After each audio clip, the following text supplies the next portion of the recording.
Welcome to Truth, Money, and Freedom. Today is Friday, August 16th, 2019.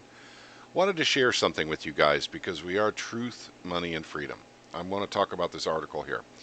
The title is Crazy Inverted Yield Curve. Trump rips clueless Jay Powell and the Fed as the market slides. Well, let's take a look at this article. President Donald Trump blames the Fed for concerns about a slowing U.S. economy after yield curve inversion helps to send stocks falling. Second point, the president calls Fed Chairman Jeremy Powell clueless and highlights the crazy inverted yield curve. Trump claims we are winning big time in his administration trade war with China. Continue reading here. President Donald Trump blamed the Federal Reserve for mounting fears about a slowing U.S. economy on Wednesday as he defended his administration's trade war with China. In a pair of tweets, the president argued that the central bank and its clueless chairman, Jay Powell, have dragged on the U.S. economy. He also blamed that the Fed for the yield curve, the two actually moving higher than the 10. Which is something I talked about in the last video. Crazy inverted yield curve, President wrote. We should easily be reaping big rewards and gains, but the Fed is holding us back. We will win. Trump also claimed we are winning big time in his administration's trade conflict with the world's second largest economy. China is not our problem, but rather our problem is with the Fed and with the interest rate policy, he said. There's lots of tweets here about this. Trump has repeatedly pushed the Fed to cut its benchmark federal funds rate in recent months as the trade conflict with Beijing has at times contributed to stock market chaos and concerns about U.S. economic growth slowing. On Tuesday, he argued that the Fed raised too much and too fast in hiking rates by a quarter of a percentage, 0.7 different times in 2017 and 2018, which is what he predicted, by the way. When he was running for president, he predicted the Fed would do that, so he was correct on that prediction. He said the central bank is now too slow to cut rates. Last month, the Fed decreased the target range of Fed funds rate to 2% to 2.25. Okay, I can go on and on here, but I want to tell you what the truth is. What the truth is generally for those who understand the economy, because most people don't. And that's okay. If you're one of those folks who do not truly understand how the economy works, have no fear. They make it complicated on purpose, but it's actually quite simple. We have a very, very severe problem in the U.S. economy. We are on emergency financial policy right now, and we have been since 2008. It never stopped. The economy is in very, very serious trouble. And by the Fed raising rates like they did, slowly and surely, 25 basis points per increase, they were trying to bring us back to normalcy with interest rates so that the bonds could actually start making money on yield again. And not just that, but also so the banks can make money again. And it failed. It won't work. And the reason being is because they printed too much money in 2008, number one. And there, by the way, truth, money, and freedom. We are telling you the truth. There is a second balance sheet with the Fed. It is not known how much money is on that second balance sheet, nor is it known what that money went to. However, there is very good speculation by Catherine Austin Fitts that there is $21 trillion on the second balance sheet held by the Fed that no associated bonds were created along with that money creation. So that's why it's a second secret balance sheet. That's why we don't know much about it. It's because it's technically very, very illegal. But they did it in conjunction with their main partner in crime, the U.S. government. So there is no one in cuffs doing a perp walk from the Fed for this.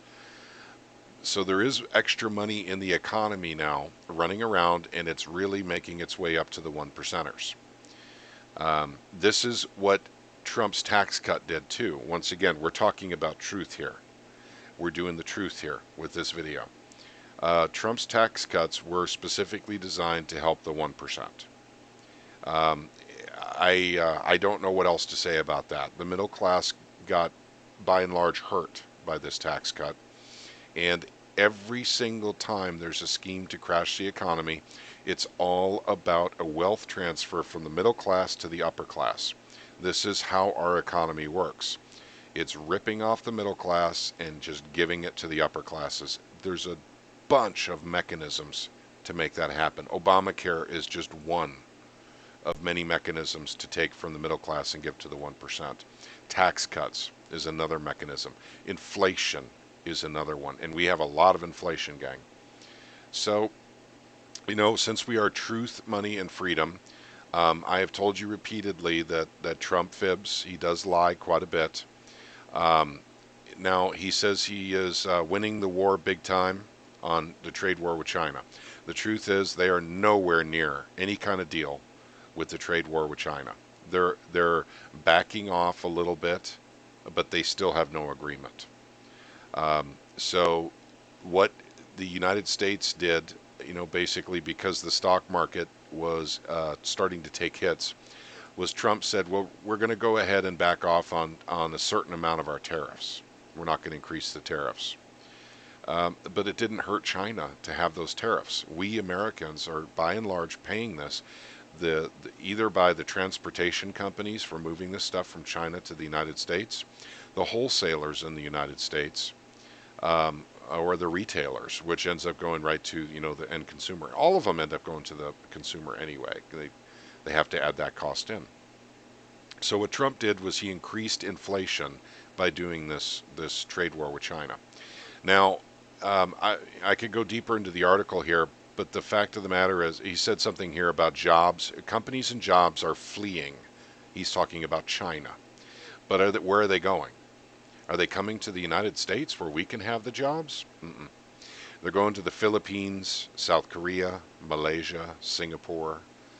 They're going to very low wage, very uh, cheap company or cheap countries to go to because their wages are very low. So these are not coming to the United States. That's something that Trump said, we'd bring the jobs back. That has not happened as of yet. So he promised he would do this as president, and so far it is not working. In fact, we've still had a net loss of jobs, and I don't trust the jobs numbers that come out every single month at all. Total fabrications. People are being counted 3 times because they have 3 jobs. I mean, that's how bad it is. But also, too, they're cooking the books just like large corporations do, just like GE got caught doing, cooking their books. And GE is denying this right now, by the way. So I just want you to know that I don't have any other information on that. It's basically it's conjecture at this point. GE is vehemently denying that they are hiding huge quantities of debt within sub-corporations, which is exactly what Enron did, by the way. I'm sorry, I digress. I need to get back to this. Um, so, with Trump saying the Fed needs to cut rates, he's basically saying the economy sucks, and this is the only way we can get it to kind of waddle on, limp on, is to cut rates and, of course, to spend more money. In other words, create more cash. So the Federal Reserve needs to cut rates and print more cash. That is what Trump is basically saying. That is the only way our economy can actually continue going, but we are not growing, as evidenced by the negative GDP numbers at John Williams at Shadow Stats. So with the new information that we have as of today, um, the markets are going up after a very, very bad day 2 days ago. That would be on Wednesday. That would be the 14th. There is a rumor going around that Trump called the major banks on Wednesday at the end of close. We have no idea what happened in those conversations, but the banks took major hits. They were monkey hammered, actually. I mean, uh, J.P. Morgan was down, Morgan Stanley was down, Bank of America was down, American Express was down. I mean, they all took major hits. Um, so I think that, basically they're trying to figure out a way to schmooze the market again. This market is so interesting to me, and I've been watching the markets for many, many years, decades, in fact. And I have never seen so much manipulation of the markets, literally through tweeting, through rumor, innuendo. Trump repeatedly said how wonderful the trade deals were going to China in 2018 and through the first half of this year, until he says, "Nah, there's no deal. Yeah, we're now in a trade war." Um, but with China reducing the value of their currency, we're actually in a currency war. So I don't know that a trade war is the proper way to talk about this anymore or even refer to it. Um, so, I mean, what does this all mean? This means, okay, first of all, I've talked about the inverted yield curve, and I've been talking about it probably since starting the channel. I think I haven't gone back and reviewed any videos. I haven't had a whole lot of time, but I do want you guys to know that the yield curve matters, despite what the mainstream media says. And I know they're saying it doesn't matter. The 2 and the 10 inverted, and in fact, we'll see if they're still invert. No, I'm not going to do that right now. But that is even more telling because every single time that has happened, that it was indicative of a recession, a depression, a downturn in the markets, of very big losses in the stock market. But how it works basically is money keeps going into bonds and the yields go down. It's like compressing a spring. They keep compressing that spring by bringing the yields down. And there's a lot of economic energy stored in those springs. And eventually, people will jump out of the market. I'm talking about the bond market. And where that money goes determines the wealth transfer. And this is something we'll talk more about in the near future. We're planning some podcasts on this. So where you are positioned is very, very, very important. And it doesn't matter who you are. If you're the richest guy in the world or, you're homeless, you do have an opportunity to take advantage of that wealth transfer when it happens. Our conjecture with Truth, Money, and Freedom is that most of that money that leaves the bond market, and we're talking about bonds and derivatives, so we're talking about upwards of $1.5 quadrillion, is going to leave the bond market. It's going to go somewhere, and I suspect an awful lot of it's going to go into precious metals and cryptocurrencies. And that's why I've been talking about precious metals and cryptos. They are undervalued assets. That's where smart money always goes, is undervalued assets. It doesn't matter if you hate crypto or not, if you think crypto is a Ponzi or a scam, it doesn't matter. It, what you think, basically crypto is, does not apply. It is simply an undervalued asset, is all I am saying. And the miners are also, and that's in the stock market, more paper. That is also an undervalued asset. I should talk about that more, but I need Craig to come in and talk to me about it on a podcast, Chaos Craig, because he follows that much more closely than I do on the miners. But the rhetoric is really high. What we're seeing is Trump blaming the Fed for the failing economy. And indeed, the Fed is to blame, but so is the government. So, are the politicians. So is the military industrial complex. There's a lot of blame to go around.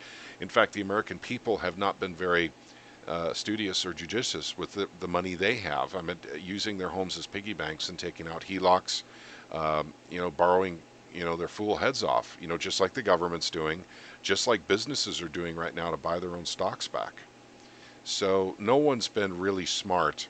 I'm not no one, but most people have not been real smart about staying, number one, out of debt, and number two, making sure you're in good, solid, undervalued assets before this wealth transfer begins. So when will it begin?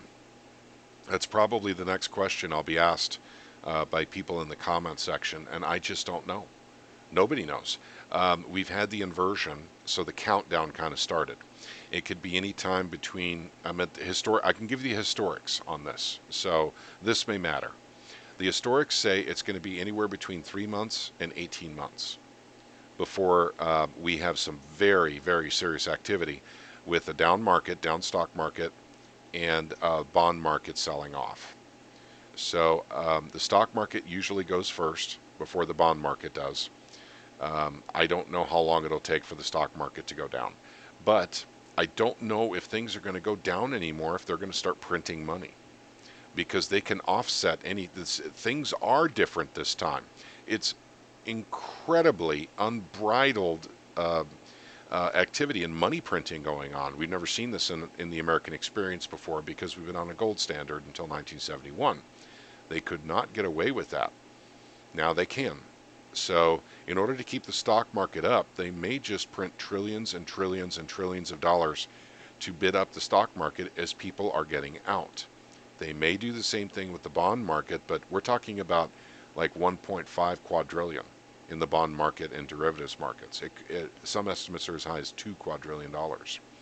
So printing that kind of money while the other comes out, we may not have a crash of the stock market or a crash of the bond market. We may have those continue to go up, but the undervalued assets will go up at the same time. And that may be what we have here. It's really tough to tell anymore because the money printing is just insane. And we're about to go through it again. I promise you, we've got another QE moment coming, and it's going to be a big one. They're trying so hard to kick the can down the road, but what it all leads to is hyperinflation. And if you're not in undervalued assets before hyperinflation starts, you might be in a bad way, in such a way that it may not only affect you, but it may affect you one or two generations down too. And that's very unfortunate, but that's probably what will happen. We had a deflationary depression in 1929 going through all the 30s and into the 40s. That was deflationary because they couldn't just print money. We were on a gold standard back then. This time they can just print money. So it's going to be a hyperinflationary depression this time, the one we're expecting this time. This will be 2008 part 2, but in 2008 a lot of that was contained by simply lowering interest rates and printing an enormous amount of cash. And that's what's on the first balance sheet the Federal Reserve has. It's the second balance sheet that I'm interested in. So I'm actually asking the viewers, if you guys have any, now I know Catherine Austin Fitts, and she's often interviewed by Greg Hunter and others, and she is maintaining it's 21 trillion, and she is an excellent researcher. But if any of you have any other ideas or have heard anything else anywhere else, please put it in the comment section. I would like to look into that further because that plays a giant role in what's coming next. Because that money I don't think is being recalled. So that money is still out there somewhere. And a lot of it probably went to banks in Europe, in Asia, and I suspect a lot of it went to the military-industrial complex, or the Pentagon, for whatever reason. Space program, and I'm not talking NASA either. But possibly, going into, war, just the wars that we've been having. I don't know. But I just thought I would let you know because these stories are going to continue to come out. These stories with Donald Trump implicating the Fed being fully responsible for what's going on in the economy. And that is simply not true. There's a lot of blame to spread around. Yes, the Fed definitely did create a lot of this mess. There is no doubt about it. But you don't see the federal government cutting back on their spending. They keep asking for more money. It never ends. And so they print the money to give to the federal government, increasing inflation. So the federal government won't cut spending. That's the problem. They will not downsize the government.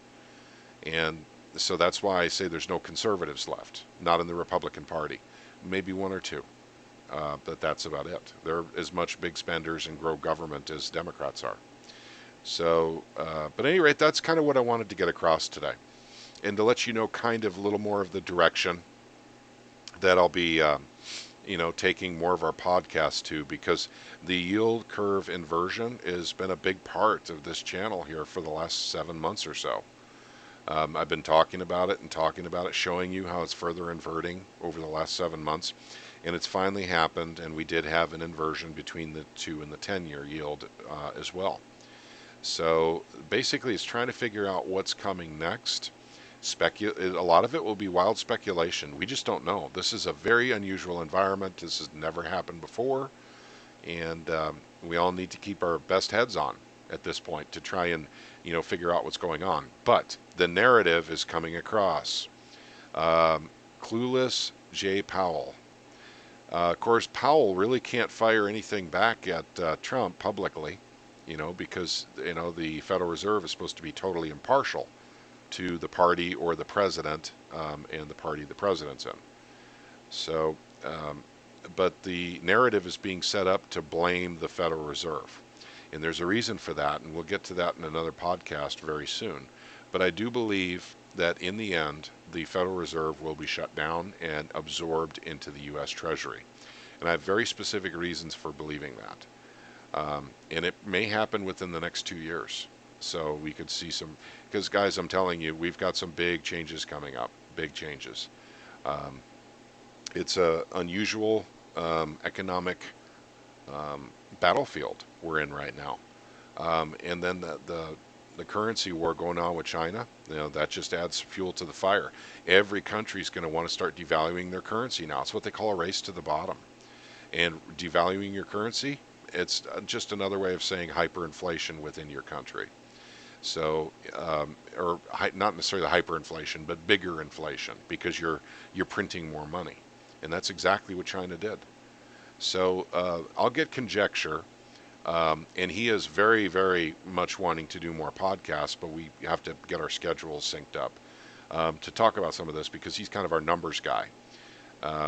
He's very, very good, and we'll see what we can do to get him on sometime in the near future, and we get a few more podcasts done with him. But that's kind of what I wanted to cover today, and I want to apologize for the lack of podcasts recently. It's my work schedule. But hopefully within about a month or two, that should relax a little bit, and I can start providing more data to you guys in these very interesting times. But I tell everyone what I do. It's very simple. Storable food, very important. A way to filter water or have extra water. And that doesn't mean that's the right thing, because that takes a lot of space. So does food. So you want to be judicious about it. I do the 25-year shelf life stuff. But precious metals, silver and gold, and cryptocurrencies, and let's just say the mining stocks. That's another undervalued asset, just like cryptocurrencies are. And I know that Cyber, if you're watching this video, I know you've hit me pretty hard on the comment section here about crypto. I'm simply talking about undervalued assets. I'm talking about surviving what's coming. So I don't have a love affair with cryptocurrencies. I'm just looking at undervalued assets.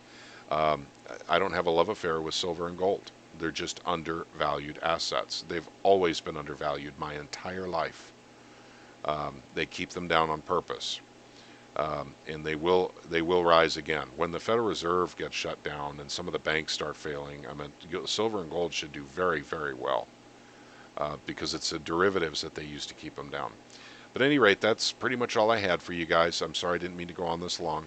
But you guys all have a wonderful, wonderful weekend. If I don't get another chance to do a podcast this weekend, I just want to wish you an awesome weekend.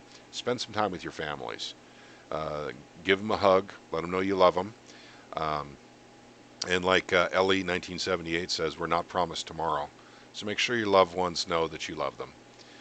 You guys have an awesome weekend. Take care, and may God bless each and every one of you.